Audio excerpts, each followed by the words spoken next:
Making God our first. Wala na lain pa, no? Grabe sa kanindot ba naman sa mga gipakita ni Lord sa imo sa tibuok nimong kinabuhi, di pa gyud si Lord ang unahon? Grabe, wala na gyud siguro rason nga dili si Lord ang iuna, oy.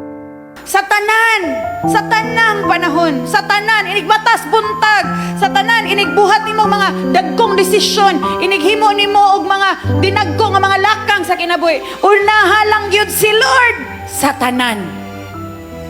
When you make God your first, then you will see everything else will go into order. Mahanay gyud ang tanan.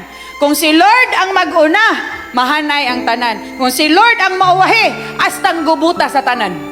Mo bitaw na daghan kay mga tao, ay hana mo dos Ginoo og naumod na.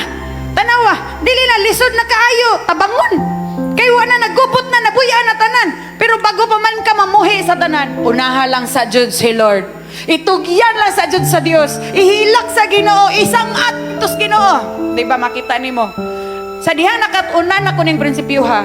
Mas ning bata ko. Mas natangtangan og mga wrinkles akong naong. Mas natangtangan og stress akong kinabuhi. Kay lami kayo nga di na ka magunahuna.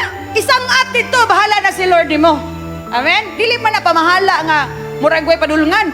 Kanang bahala na si Batman, kana mo'y way padulungan. Pero bahala na si Lord, ay dako kayo nagsangkuan ng prinsipyuhan na. Amen?